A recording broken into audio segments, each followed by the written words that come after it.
Hi everyone. Today I want to discuss some simple lights and camera options in our 3D scenes. Um, I have here a pretty simple modeled scene, and the first thing I'm going to do before we actually get started is just go to my options menu and make sure that show lights and show cameras is turned on. That way we'll have an indicator or an icon for these two objects visible in this viewport. Okay. Um, the other thing I want to make sure to do is hit this preview button so you can kind of see what our scene looks like. And you can move the camera over here by using your Alt and Alt Shift hotkeys, in addition to actually just selecting that camera and moving it around. Okay.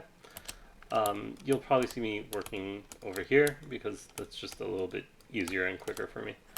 Alright, so in my scene I have this one directional light and no other light objects, but if I was to turn that off, you'll see that I still have this kind of gray light in my scene, kind of coming from the environment. To turn that off, you just want to go into your shading panel and then go to environments, select your environment, and turn the intensity of that down to 0. We're just going to do that to kind of get a better understanding of the lights and see what they're contributing to our scene without the environment involved. All right.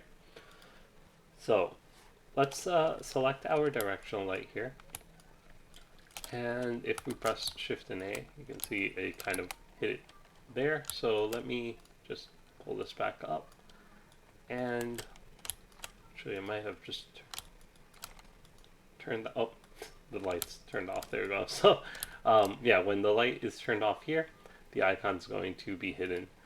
Okay, so once we have this light ready to move and rotate, you'll notice that like moving the light doesn't really have any impact on my scene.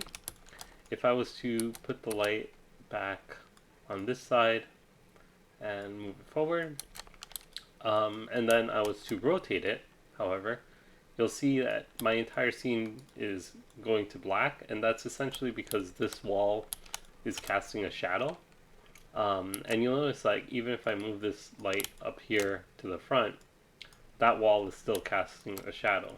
However, as soon as I start to rotate this, more of my scene gets illuminated.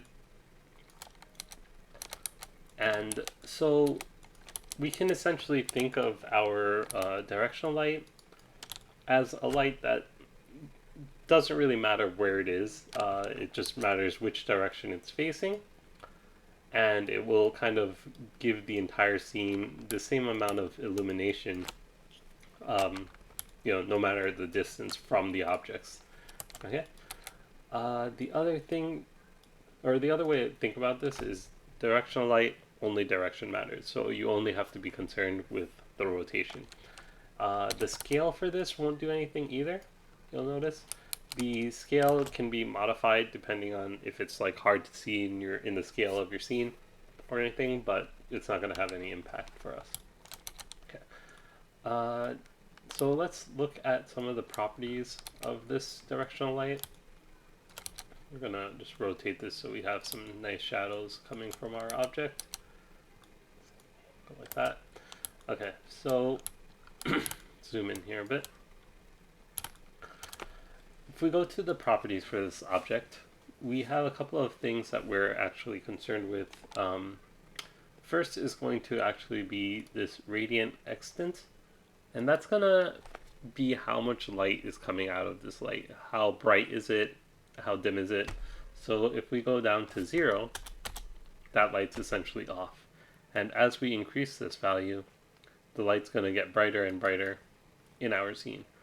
Later when we're talking about animating, we can animate this light coming on like over time and have your scene, light up like that.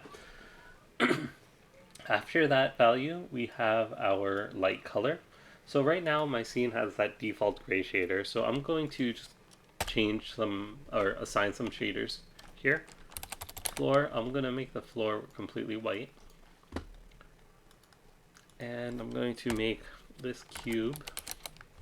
Let's make this kind of a reddish hue. Let's actually just make it completely red. And we'll make this a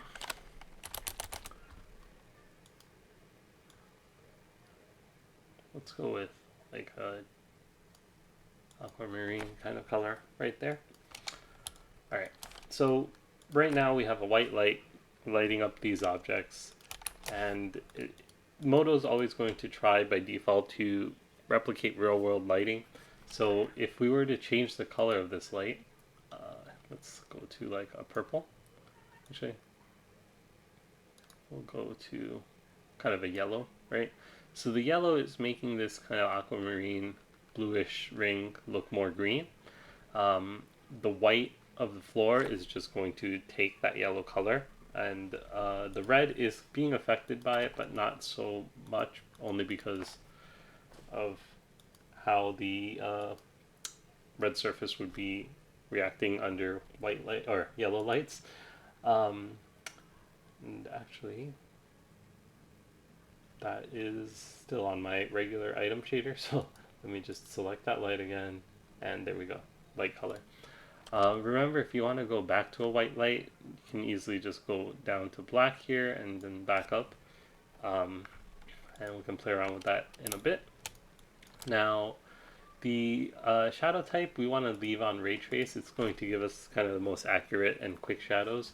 We don't want to be concerned with the photon size, but the spread angle here is kind of important. So the spread angle is going to say that instead of this light coming from like a single point source that's giving us a lot of sharp edges for our shadows, if that light source was wider or had some kind of shape to it or thickness to it, that's going to essentially mean light is coming from different angles.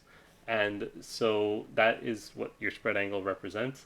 If I start increasing this value, you'll see that the shadows start to get lighter and a little bit blurrier, because light is coming from different angles to hit this object.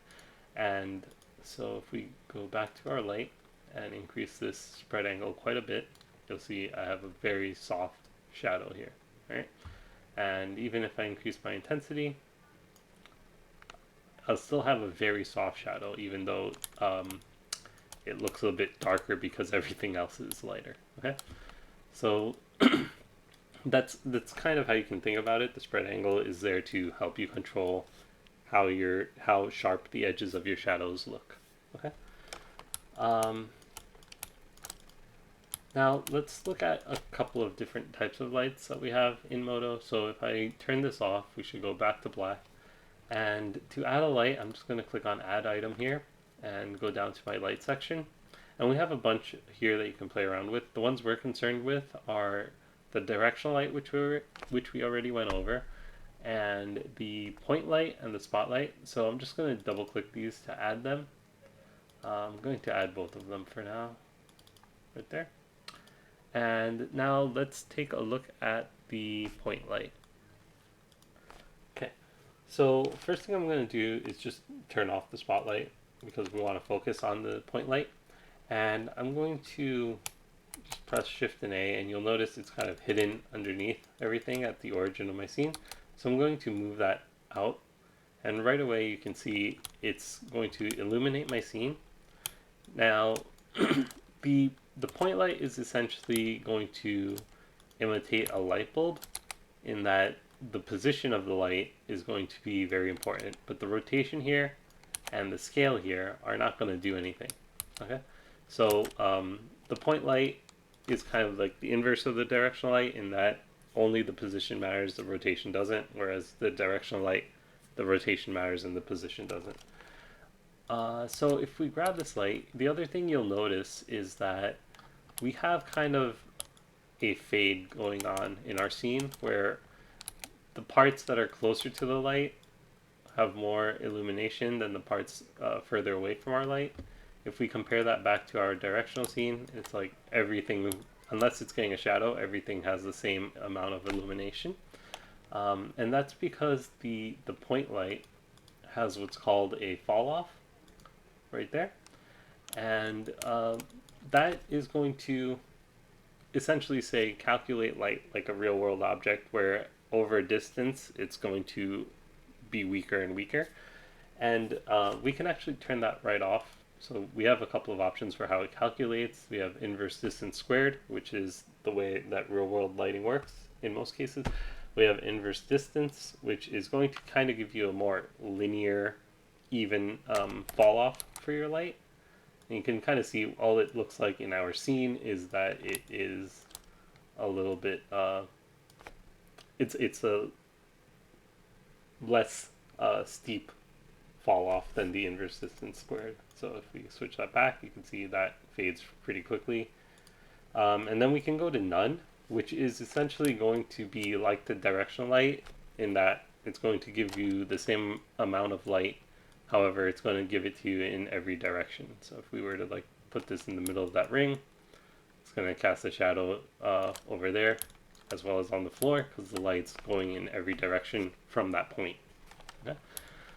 I'm going to actually turn the fall off type back to inverse distance squared. And let's just take a look at some of the other options here. So we do have our radiant intensity, which is the same as our radiant extents in the directional light. And that's going to be how bright or dull this light is. And you might need to have a much higher value here because of the fall off to light up your entire scene than you would have on your directional light. That's totally fine. Then we have our light color again, and that's going to work the same way. And I'm just going to go back to white.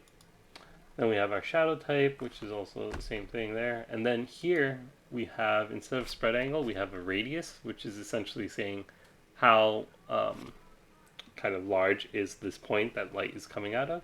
And again, that's going to do the same thing in that it's going to let us have these softer shadows. So if I start to increase that, you can start to see this edge starts to be a little blurrier. If I increase this quite a bit, now it's almost not visible. Let's bring that back down a little, like that. So it's going to let me have these soft shadows only coming from this light, really, or only being cast because of this light. So if I was to turn on my directional light right now, let's drop the intensity for that a little bit. And remember, the spread angle for this light is still 0. So you're still getting those sharp shadows from this light when you're still getting this soft shadow from the point light. Right? Now, let's turn both of those off and look at our spotlight. So the spotlight here is going to be a combination of the two in a sense, because both the position and the rotation of it will matter. Let me turn the eye icon on so it actually affects our scene. So you can see as I move this around, it's going to change where the light is kind of hitting on our scene. And if I was to rotate this, it's going to change the angle. Okay, so you'll notice I have some other handles in this light, specifically these guys here. So these will kind of define how soft or sharp the edge of my spotlight is. So if I was to move this inner ring close to the outer ring, you're going to see I'm going to have a hard edge on that spotlight, or hard rim. And then if I move the other square here on the outer solid line, that's going to change the size of that entire spot. So if I was to make these kind of close to each other like that and have a smaller light, I'm going to cast a smaller spot in my scene, right? Now the properties for the spotlight, we have the radiant intensity, which is again going to be how bright this light is, right? We have our light color. What color are we contributing to our scene? And let me undo that. We also have a fall off, just like the point light, where we can say, you know, if this light is very far away from my scene, it's not going to be contributing much at all, right? It's going to look a lot dimmer, but If there was no fall off there, it's going to light up the entire scene. Well, the entire scene that's inside that spot, right? So the spotlight will, or the area of that spot will still affect your scene. However, the distance from the light won't really matter. Okay. And then once again, we have a radius value here, and that's going to give us those softer shadows within the spotlight. You'll notice that that's also going to soften up the edge. And then underneath that, all of that, we have this soft edge and cone angle, and those are going to be the same controls that we were affecting here. So the dotted ring is going to be your soft edge, and a value of 0 is going to be a hard edge, versus a value higher than 0 is going to be a very soft edge. And then we have the cone angle, which is going to be that outside ring of how many degrees wide is this light that's being cast from our spotlight, right?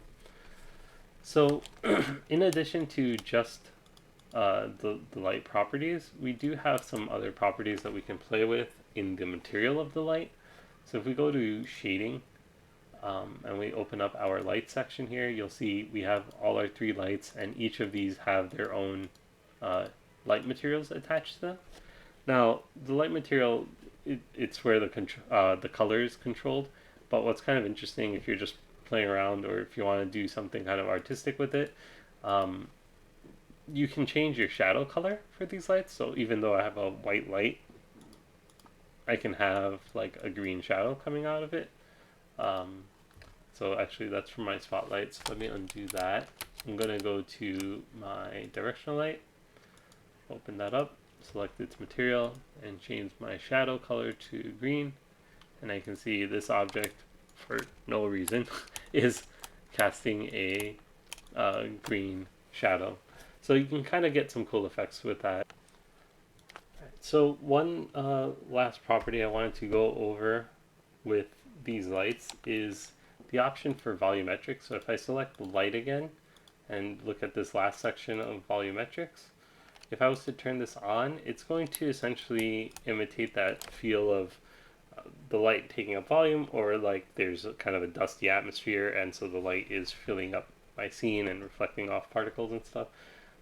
So if I was to play around with this a little bit, the height is essentially how far the light is going from my original starting location, which is where the light is.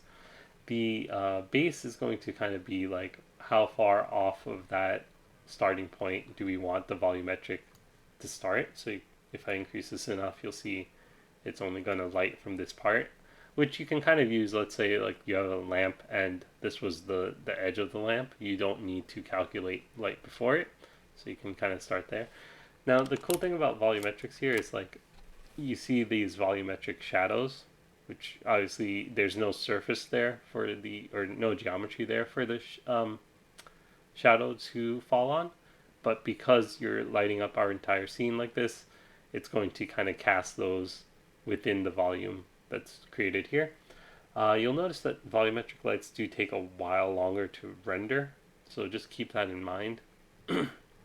And you can also see I get a lot of artifacting, like these little white spots that shouldn't be there. So you might have to like really tweak a lot of your render settings to get nice results using this, but it is an option for you guys to play around with. Also, when you're using volumetric light, you want to kind of make sure that you do have some kind of fall off, because otherwise you just get a solid cone like that. So let's actually go back to inverse distance squared, and you want to use usually a lower radiant intensity whenever you're working with volumetric lights. You want to kind of have it be a little bit subtle, so something like that. Now if we turn on our point light, you can kind of see we still have that volumetric shadow coming through. I'm just going to go through the spotlight and turn it off for a second. Select my point light, and I'm going to turn the intensity of this down. I'm going to turn my radius down to 0 so I have my hard shadows again. And here, if I turn on volumetrics, in this case you'll see it almost looks like you have an object there. If if I was to increase this sphere radius, you're going to see that grows that light, but it's going to not be as obvious of a result. So just kind of keep that in mind. I tend to only use the volumetric options on the spotlight for the most part. All right. And now let's talk about how these lights can kind of work together. So what I'm going to do is I'm going to delete all three of these lights. Yes to all. There we go. One more. Delete. Yes. All right.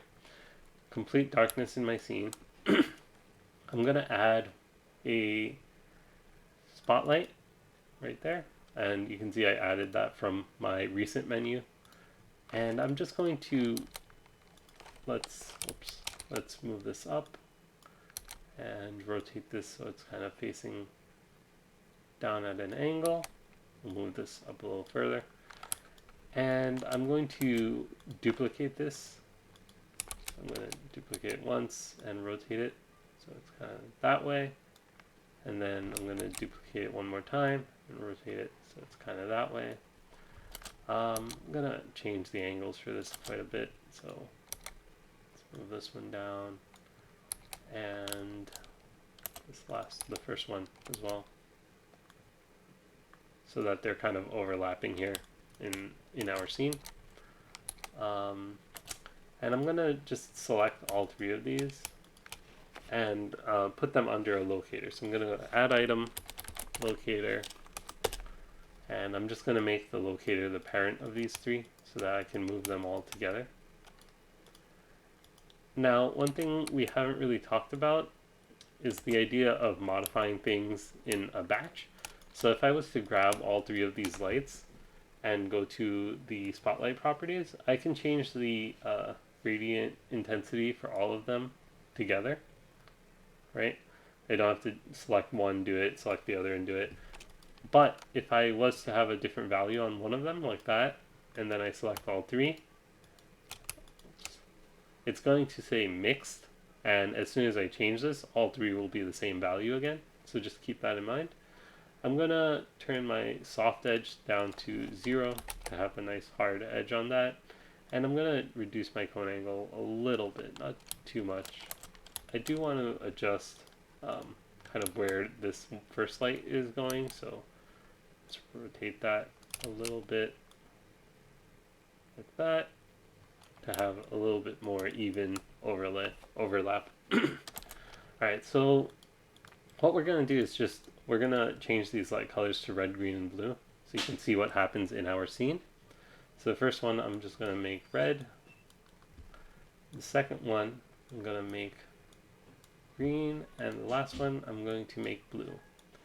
And you can start to see that here we have on our white surface we have red, green, and blue, and where the green and blue are overlapping we get this cyan. Where the red and blue are overlapping we have magenta. Where the red and green are overlapping we have yellow, and where all three are overlapping we have white.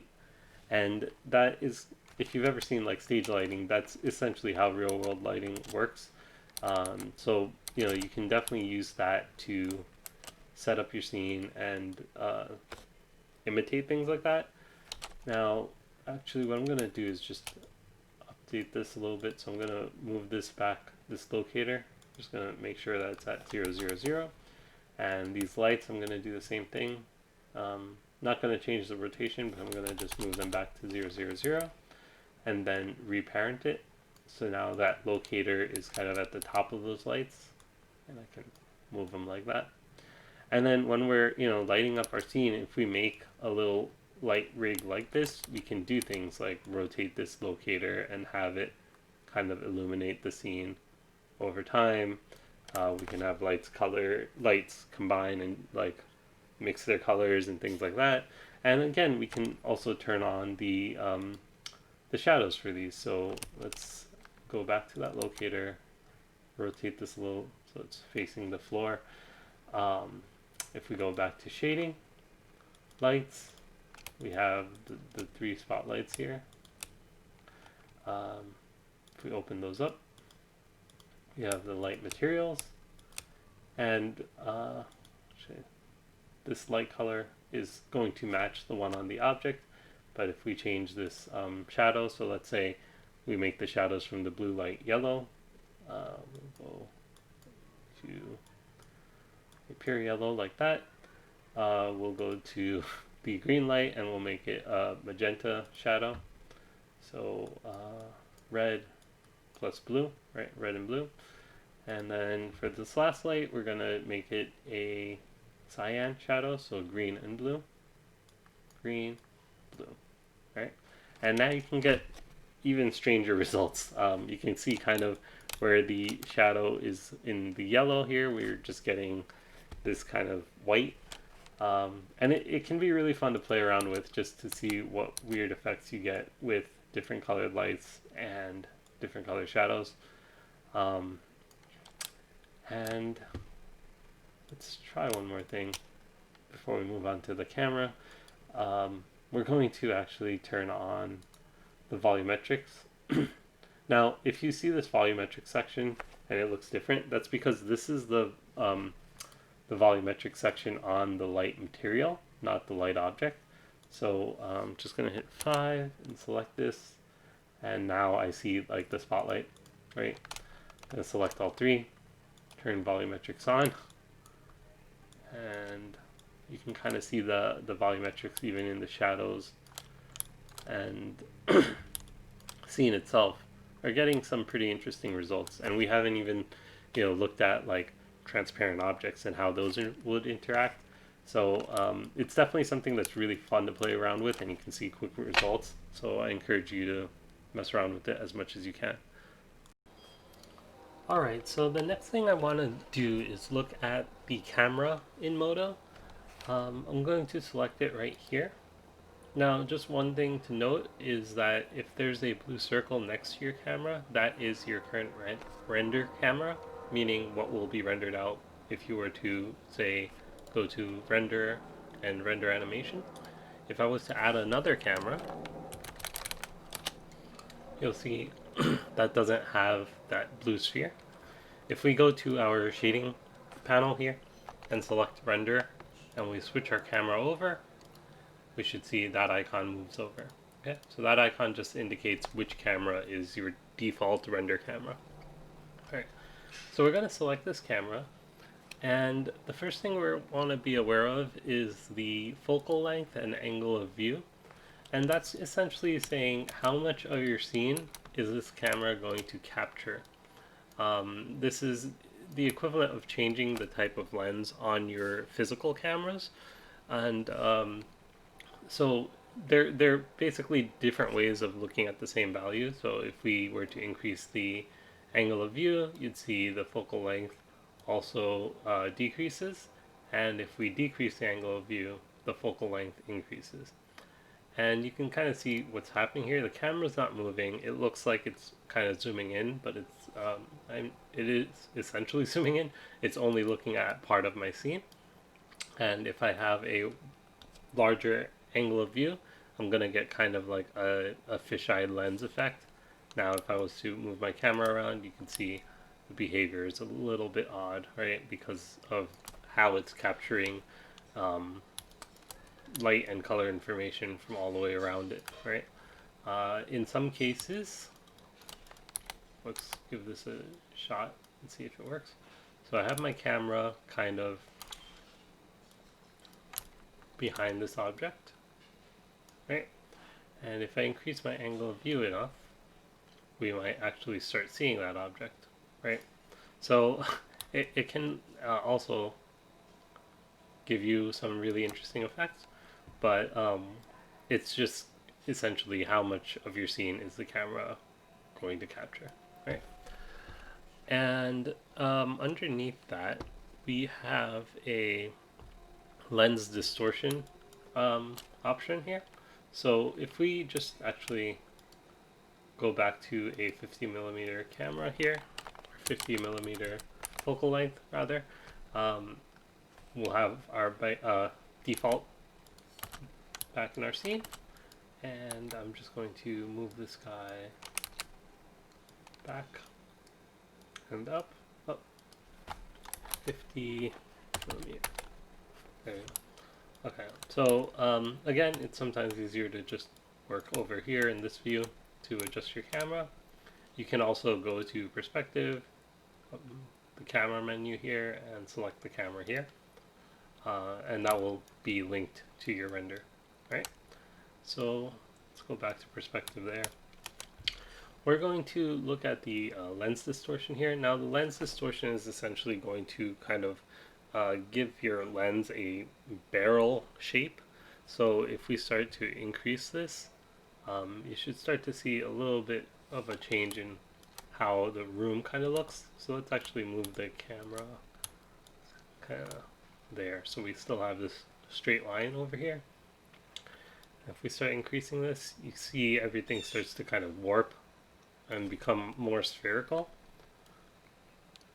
And then if we were to move our camera in, you get that other kind of fisheye lens feel, right? We can also, oops, let me undo that. We can go into negative values, which will warp in the opposite direction. So again, 0 would mean there's no distortion on the lens, and then as we decrease that, it's going to kind of warp towards the sides of your frame. Okay. In most cases, you'll be fine leaving both the field of view set to 15 millimeters and the lens distortion set to 0. But if you want to get some interesting effects and do some kind of subtle camera work, it's a great place to play around. So next, let's talk about our camera effects, and those can be found under the camera item, this camera effects panel, right? The first one we have here that we're looking at is depth of field. Now, by default, everything in our scene is kind of in focus and sharp. If we turn on depth of field, we'll have to identify a point or a distance away from the camera that's in focus. And then as you go either towards the camera or further from the camera, from that point, you're going to start seeing a blur.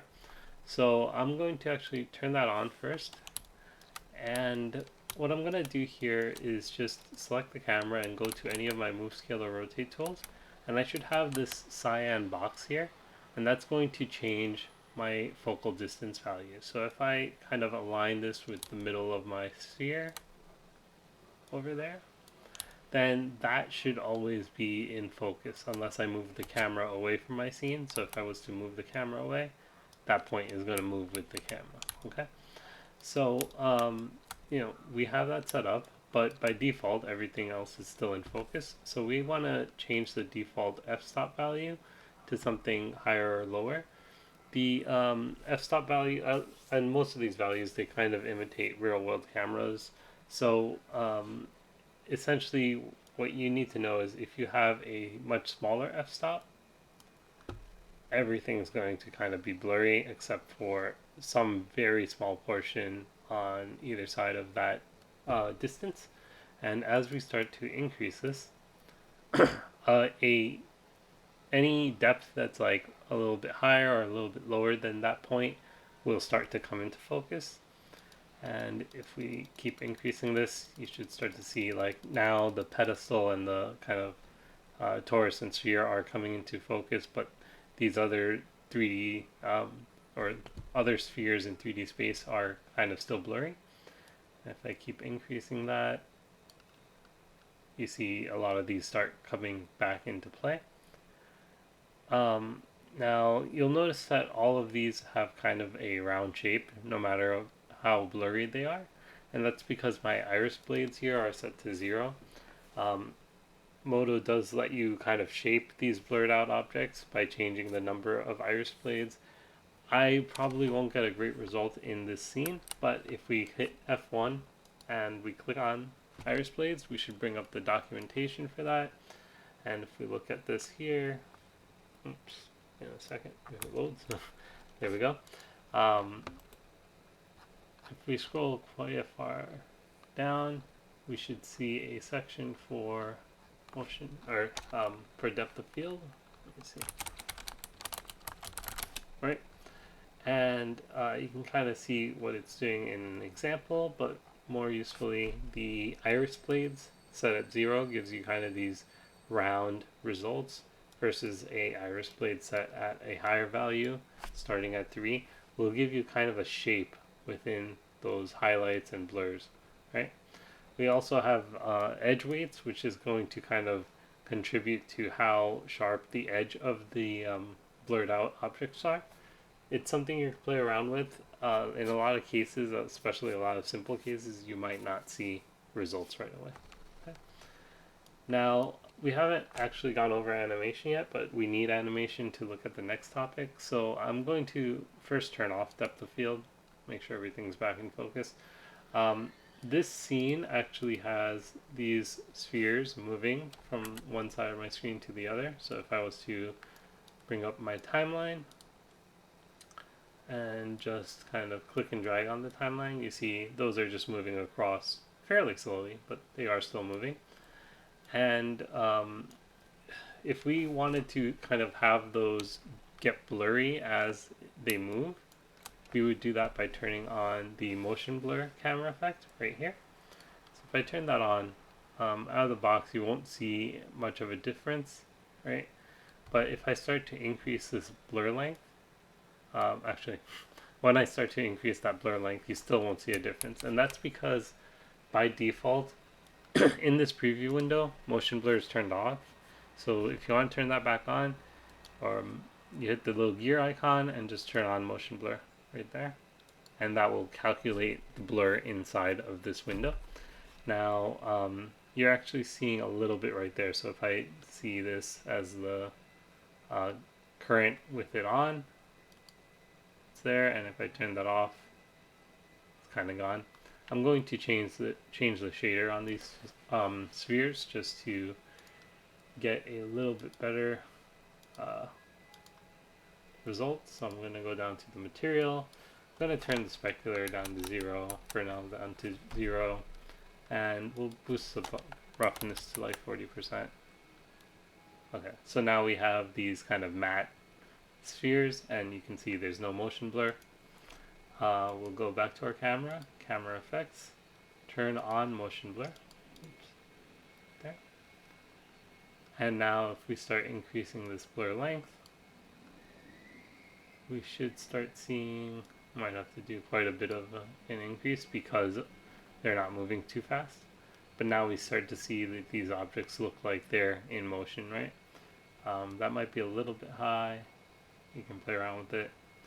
And you can see that these two work in tandem. So if you affect the motion blur, it's going to change your shutter speed. If you change your shutter speed, it's going to change your motion blur to get the same effect. It's like the camera properties we were looking at earlier with focal length and angle of view. Different ways of looking at the same thing. Right? You also have a blur offset, which will let you kind of move the blur over to be a little bit like towards one side of the direction that the object's moving in. So you can kind of see these are all moving over slightly. But I tend to leave that on 0, and I'm usually happy with the results I get from that. Okay. Remember, if you want to see motion blur in this window, you have to turn it on. If you just want it in your render, it's going to be fine out of the box.